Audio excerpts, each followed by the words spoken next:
This is a network symbol that is seen on American television screens 100 million times a day. It is also a symbol of a city, CBS Television City in Hollywood, California. The CBS television network takes you there now for a personally conducted tour of TV City by the See It Now staff and Edward R. Murrow. This is Television City, Los Angeles, California. It rests on 1,500 piles driven into an area where there was once water and oil. Conceived in 1948, when there were only 16 television stations. Dedicated in 1952, when there were stations in 87 markets. It is today ready to serve a medium of more than 250 television stations, with more to come. This building has enough concrete in it to build 28 miles of four-lane highway. A single studio requires enough light to light a 12-story office building. Last November, when Television City was open, it was suggested to us on See It Now that we should come out and do a report on it. But we felt that it was merely a static building. Just concrete, wires, wonderful, fascinating technical gadgets. We preferred to wait until it became operational. We felt that before it began to function for its set purpose, that to try to do a report on it would be rather like reporting on the performance of a ship before it had been launched or an aircraft before it had been flown. And now that it is functioning, now that programs are flowing out from here across the nation, we have decided to show you something of Television City and how it performs. But first of all, for those of you who know Los Angeles, we will begin by attempting to orient you just a bit. I am standing on the northwest corner. On the east side of the building is Gilmore Field, a baseball stadium. And that glass wall is on the executive wing of Television City. Wherever you see glass walls or black walls, that means they can come down whenever expansion may be required. The white walls are permanent. Now, you're looking at the south and east side of the building. That's a ramp which trucks use to enter the building, and that ramp is arranged so trucks can move from floor to floor without using the elevators. Most of this unofficial tour of Television City will take place inside. And while we move from this ramp to the interior of the building, perhaps you would like to go around to the main entrance and see the beginnings of an official tour. Good morning, ladies and gentlemen. Welcome to Television City. Before this tour is completed, I hope you're more familiar with CBS Television City and have a better understanding of some of the work that's necessary to produce a good television show. I'd like you to keep in mind as we go through the building that this entire unit was produced with the idea of producing better television for the American public. This is the most modern television building in the world. And among some of the shows that originate here are the Jack Benny Show, Lux Video Theater, Red Skelton Show, My Friend Irma with Marie Wilson, My Favorite Husband with Joan Caulfield and Barry Nelson, Art Linkletter's House Party, and Bob Crosby Show. This is Studio 31, and over there is the control booth. We shall be seeing more of that later on. There are 4 studios exactly the same size, each containing about 16,000 square feet of space. This one has seats for 250 people. The stage extends 61 feet behind the curtain. Overhead, there are monitors, so that an audience can see not only what's happening on the stage, but precisely the picture going out over the air. And also overhead, there are cables, strip lights, spotlights, a sort of snorkel air conditioning device, which can be lowered below the level of the hot lights. A regular hanging garden of all the things that are required to light and service this studio. And is, of course, designed and equipped for color television. B82 into 12. A68 into 10. One of the most remarkable gadgets in the entire shop is right here. It's called an Eisenhower Board. Tommy, how did it get its name? It was being built by a man by the name of Mr. Eisenhower. The president? No, not the president. Another man altogether. It's spelled different, just sounds the same. Oh, I see. A specialist from Yale University, I think, wasn't it? That's correct. All right, now tell me what it does. Well, this board, it'd be easier to tell you what it couldn't do than how it works. It's, everything is preset on it and completely automatic. It can be worked from manual or it can be worked in its automatic stages. Tell me what that man at the patch board at the other end does. He takes a jack, which is similar to a switchboard jack, and plugs it in to a number which will connect with my board here. So that way I have connection between the lamps overhead to the board. Right, well, now, why don't you get in touch with him now? Sure. Hello, Jimmy? Okay, Tommy. Patch B50 into 7. Now, wait a minute, what's B50? B50 is one of my overhead lights. Each light has a number. That's correct. So you can sort of trace those numbers around the stage and the studio wherever you want to. That's right, yeah. And once he gets them all patched in and you're set, then you can follow me. For example, if I went down this corridor here in the studio, climbed up onto the stage, went across out the door, and then finally to that model of Television City that we have out in another studio. Could you follow me automatically with the lights? Sure. You can? Yeah. All right. Well, why don't you rack it up and let's see if it'll work. All right.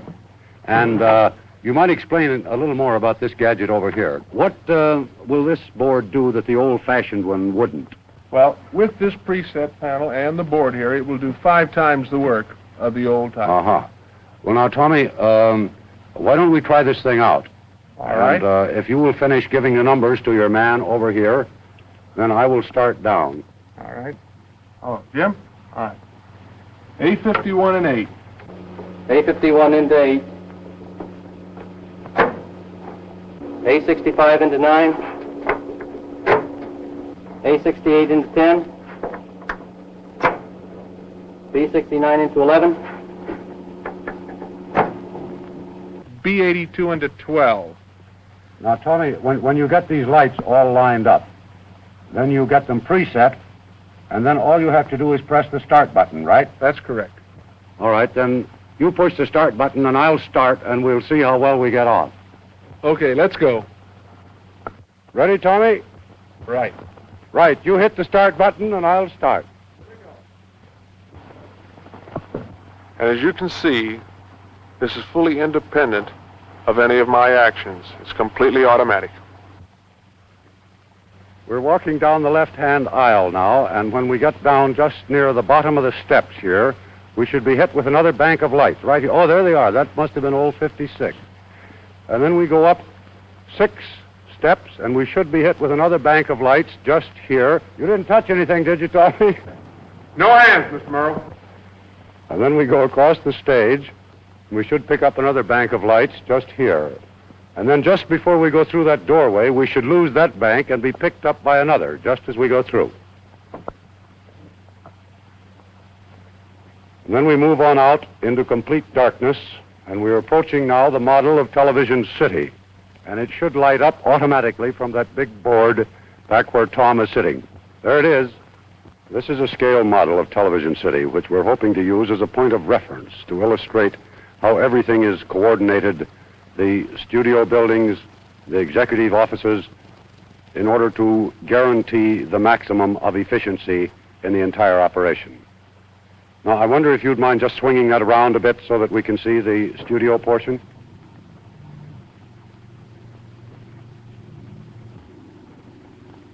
That's good. For example, as an indication of the efficiency, this is the artist's entrance. Very convenient as the actors and actresses come in. The general public goes in along that ramp over there. And just inside the artist's entrance is the makeup room. And there, Florence Hallop of the cast of Meet Millie was being made up. Isn't that beautiful? Getting better looking every minute. Now frown. Frown this way? The mean look. The mean look? Now, if we can raise the roof on the studio section of this building, I'll try to show you exactly what I meant by the efficiency of the whole layout here. You see, around here, for example, trucks can go hauling scenery.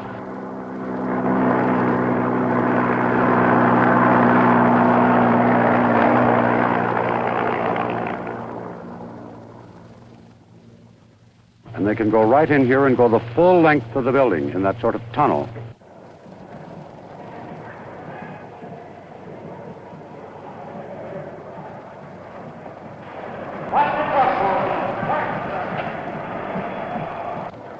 This main corridor runs the entire length of the building, much as the feeder belt at an assembly line.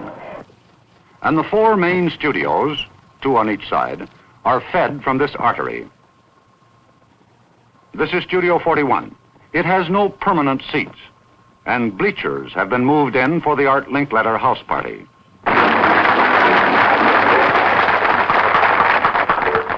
Now here he is, the old surf rider himself, Art Linkletter. Hi, everybody.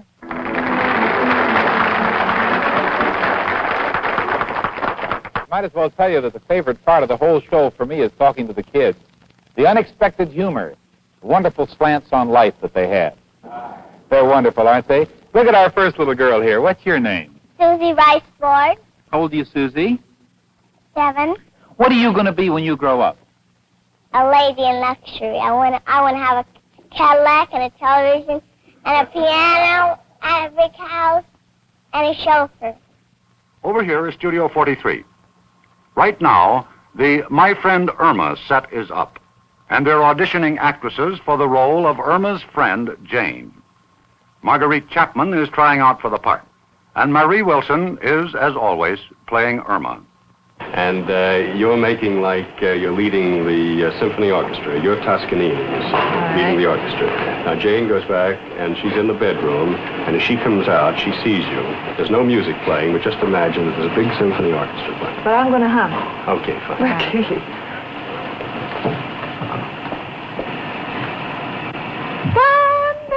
Da-dee-da-dee-da-dee, da-da-dee-da-dee. Hey, Toscanini. Oh, Tos. Say, Tos. Oh, hi. I'm just getting into the mood for the concert. Oh, good. I think... Hello, George. I'm up at the office. I'm watching the Marguerite Chapman test. Yeah, looks pretty good. I wish you'd do me a favor, though. Will you ask them to move in a little closer? But I'm afraid you don't know anything about good music. Oh, yeah? Who don't? You mean who doesn't? Okay, who doesn't? You don't. You mean you doesn't? That's good. That's fine. As television has grown, studio space has become more and more expensive. And to keep the costs down, special rehearsal halls have been built on a level just above the studios, keeping valuable studio space free for air shows and for camera rehearsals. This is Rehearsal Hall 222, and a script conference for the Jack Benny Show. Oh, now, wait a minute, fellas. How corny can you get? That's not corny. What are you talking about? I mean, that's the most unbelievable thing. I know I'm supposed to be that kind of a fella, but that's the most unbelievable bit I've ever seen in my life. Get a big laugh. Everybody I don't walks care what over. kind of a laugh. A laugh isn't everything. Look, supposing... It couldn't wait a happen. minute. No, it couldn't happen. I mean, if everybody else passes it, and they see the banana peel. They step over. And they step over. Now, they all see it, and I don't. You don't. You step Well, on that's it. the most... I mean, that is idiotic. Nobody... If everybody else sees the banana, walks around it, and I'm the only one that does it, I think you're just making a jerk out of me or something. All right. Oh, yeah, there was another little cut. Well, they're waiting for you on the stage. They want to continue the rehearsal. I know, but we can't rehearse till we make these changes. Well, what do you mean a minute and a half short? Jack, while we're making the changes, you know the spot where you slide down the banister? Yeah? Well, it'll be a lot funnier if you stand on the banister and slide down. Me? Stand on the banister and slide down? You don't have to worry, Jack. We're going to get a stuntman to do that. Oh, a stuntman. Oh, well, fine. I thought you wanted me to stand down I there. think we ought to make him, the thing on the dresser. Oh, when he's on the dresser. Yeah. Instead of just falling off the dresser, we think it's funnier if you go from the dresser, grab the chandelier, and swing across the room. Well, look, what am I, Tarzan or something? I can't. Oh, Jack, we'll get a stuntman to do that, too. Oh, well, all right. I don't, as long as you get stuntman, I don't care what you do. It's fine. Change page 12. 13, rather, 13. The bottom. Say, that's a very funny line. Don't worry, boss. We can get a comedian to do that. That I'll do. I'm a comedian, you know. Girls, how about making a line? In Rehearsal Hall 223, some dancers audition for the new Bob Crosby show. Okay, you got your shoes on? Yes, Good, Frank.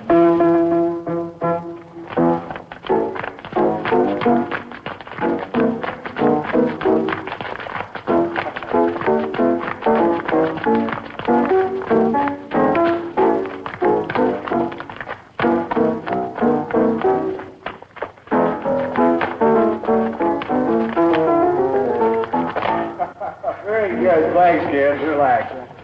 And in Rehearsal Hall 224, the My Favorite Husband show has its first script reading.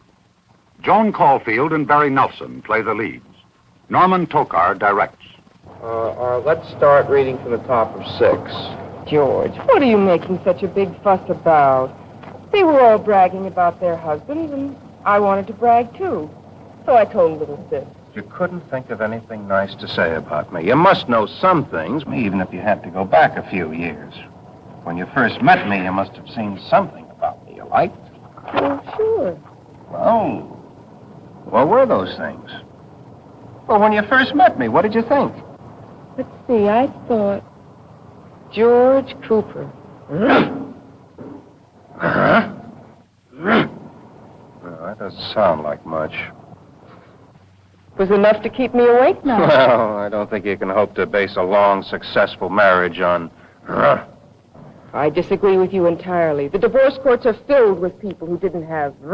Jack, would you start the model coming around, please? One of the major problems in television is one of space. It seems that no two things happen under the same roof. For example, in New York City, you find trucks beetling about from one building to another, carrying furniture, sets, and everything else. A cast may do its rehearsing uptown, then the actual show may originate in midtown, and the props come from the east side, while the scenery has been built over in Jersey. Here, it happens under one roof. There is that central corridor which connects all the studios, and which in turn leads to the shop area. Now, there's the roof coming up on the shop area. Would you stop it just about there, Jack? As we said a moment ago, that long corridor runs the full length of the building, down between the studios, and then finally down here. It reaches the Carpenter Shop, where the scenes and the sets are made, where they can make anything from a house to a hedgerow.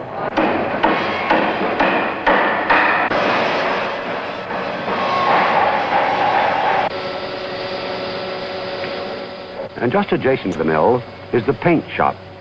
But instead of the painters moving up and down on ladders in the old-fashioned way, the painter just stands still and moves the scenery up and down past his brush.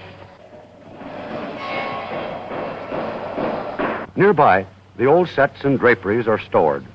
And down the line from that is the prop storage department. Mr. Benny's safe and his Maxwell are both part of the curator's collection of props. Mr. Benny's famous Maxwell, when he gets to going about 15 miles an hour, the hood starts popping. And the water shoots out. Radiator, and his headlamp falls off. Now, this, as you see, is a parking lot. This wall is, of course, black, which means that it is temporary and can be taken down in case expansion is decided upon. But underneath is something that is rather unusual if I can get it out. Right in here, we have the camera maintenance shop, where all the cameras are checked and maintained. They have to be checked constantly. Down here, we have a machine shop for that same department. And when we were down in the camera maintenance shop, we thought to ask Bob Gross something that has interested us ever since we became involved in television. And that's the question, just how does a camera work? Well, Ed, it's our job to maintain all of the electronic equipment used on the station and to repair anything that happens to break down. This happens to be a studio camera. And as you can see, it has easily over 1,000 parts. This is the front end of the camera, or the lenses, more commonly known as the business end of the camera. On this side, we have the amplifiers. And this camera is exactly the same as your camera at home, with the exception of, instead of using film, it uses an image orthicon. Because it's rather difficult to remove the image orthicon, I have an exact duplicate here. This is an image orthicon. The lens focuses the picture on the front of this tube. And this tube is capable of changing the light intensities into electrical impulses. The electrical impulses go through this amplifier, and from here it goes into the control room where the operator controls it for the best picture.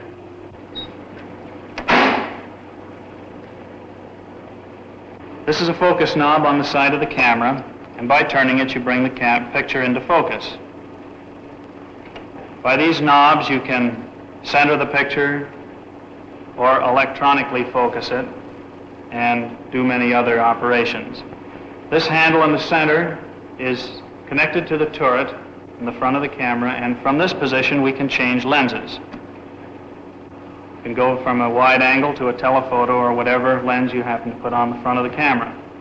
That flicker you see on that tube is what we call a phasing bar, caused by the fact that the pictures go through this television camera at the rate of 30 frames per second, while our movie cameras operate at 24 frames per second. This flicker on this camera and on this control room monitor does not go out on the air this way. The Linkletter show is still in progress, and it's nearing the time for the commercial.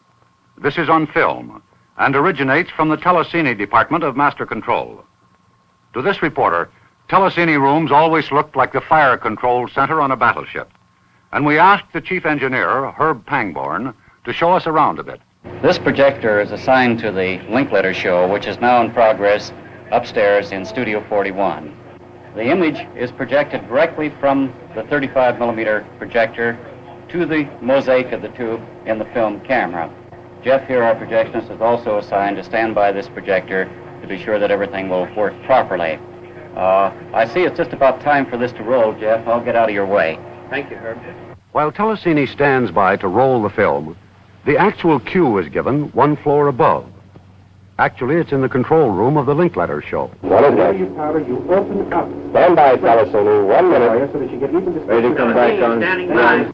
What's your name? Michael Jackson, You look right at me, Michael, and we'll talk a little bit. How old are you, Mike? 5 years old. Yeah? And which do you like best, summer or winter? Either one is okay with me. When summer comes, it's okay. When winter comes, it's okay. Either one of them is good. Oh, yeah. Left. Stage 2.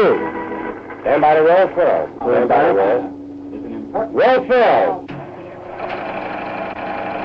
Ready to take film? Take film. Hi, I'm Lorraine Day, and I'd like to tell you about the best idea I've ever found for buying stockings. It's a plan Lever Brothers has for buying nylons at almost half price. 1, go to the address. 3, go to Here close out. online. And you can get them too. 2, have an audience Finest shot. quality, nationally advertised. Ed, this is our Telecine patch bay that I was telling you about. And this device was especially constructed for CBS, by CBS for our operation here at Television City. And what it actually does is to provide and patch and connect the facilities in Telecine to be used by the studio requiring film. In one operation, by simply taking this plug and inserting it in this receptacle, 21 circuits are connected to the studio. And these include video circuits, audio circuits, projector start and stop controls, and the intercom system so that the studio and Telecine can talk back and forth. Now that we've had a look at the big picture of Television City and some of its mechanical marvels, we thought we might take a little look at what we call the little picture. And for that purpose, we have chosen the program called My Favorite Husband with Joan Caulfield. This is now the 3rd day of rehearsal, but the cast is still in the rehearsal hall. But now, on the morning of the show, the lighting men and the stage crew move in to set the stage. Right here where I am. Down a little. Over a little. All right, lock it off there. All right, hold it. All right, throw a half cello in, Tom. All right, boys, bring that A-frame over here. All right, come on down with the top door a little. Judd, will you bring the ladder in and the draperies from over there? Johnny, want to give him a hand? Next, they're ready for a camera rehearsal. The lights are preset, and they'll be controlled by that Eisenhower lighting board. You all set on the living room, Tommy? Yeah, I got it preset 6, Ray. What time setting? 5 seconds. Well, bring it on up then, will you, Tom? Yeah. Okay. Now the cellar and the exterior. They're on manual. All right, hit them. All right. All right, bring in the hot stuff now. Coming in. We're ready for cameras. Yep, you got it. Barry and Joan, we're going to take that scene on the couch, and we're just going to block it now for cameras, so just take it easy and walk through it. Just about where you are, and you just hold it for a moment, we'll set the shots. One, give me a close-up of Joan, and 3, set up a close-up of Barry. 2 back here, set up a nice loose 2-shot. That's just the way you have it, Bob, it's fine. Take it from I married you because I love you, that's why. We're on 3. Ready, watch. Because I love you, that's why. Take 1. Ready, 3. Then why didn't you say that? Take 3. Could I say? Ready, 1. I did C Club, and I married my husband because I love him. Wouldn't that sound ridiculous? Take 1. No more ridiculous than saying I bid 3 clubs. Oh, what's the boom, Ready, 3. George, you're making such a big fuss about this, so you're not handy, so I told a little fib. Married to a girl 5 years, she can't think of anything nice to say about you. Oh, I could think of a million All right, nice. now, Ben, tighten up with Joan as she crosses, so hold them, the 2 of them, as tight as you can. And Joan, be sure that you stay up. That's fine. I tighten up now. Okay, then she'll come back around the couch. All right, go from that spot. And stay up, Joan. You're kind, you're sweet, you're generous. You're good to my mother. Ready, 3. Waste 2 people. All right, follow her. That's right, hold them tight. Now tighten up, Ben. Tight on it. Hold it right here. Keep going, Ben. I'll tell you when to stop. That's right. Right about there. Now, Take it from, I like you, I like you. You're back a little now, Ben. Dogs like you. I like you. I like you. I think you could have thought of something nice to say about me. I mean, even if you had to go back Ready to tighten up, years, Shirley. when we first met, there must have been something about me you liked. Sure. Well, what are those things? Oh, when you first met me, what did you think? Let's see. I thought... Start to go in, Curly. George Cooper. Huh? Doesn't sound like much. Was enough to keep me awake nights. I mean, you don't expect to build a long, successful marriage on... Huh? I disagree with you entirely. The divorce courts are filled with people who didn't have. Now you go in even tighter, Curly. Let her drop out of the frame on the kiss. Yeah, well, do we have, Huh? No. Another thing, I mean... All right, pull back. Follow him out. Well, there you've had a glimpse of the inside of Television City. It's a fact that, in theory at least, an individual could come into the front end of this building with nothing but a pencil and an idea, and when he came out, he would have everything required for a complete television program. All of his lighting arranged, all of his conference with his script writers, the sets dressed, the costumes made, all the rehearsals done, so that in theory, while he moved from one end of that corridor to the other, the whole television program would be constructed and finally presented under one single roof. This is the first building ever constructed exclusively for television production on this great scale. For those of us who work in television, it's an opportunity and a challenge. We have the tools and the instruments with which to produce the best of which television is capable. During most of its history, television has been improvising, using theaters, old radio studios. Here we have, for the first time, an instrument at our hands that we can use. If we do not produce improving and superior programs from here, then the fault is ours, and ours alone. Good night, and good luck. This tour of CBS's Television City was produced by the staff of See It Now, directed by Edmund Scott with Jack Beck. Cameramen were Leo Rossi and Norman Alley. As with all See It Now programs, it was produced by Mr. Murrow and Fred W. Friendly.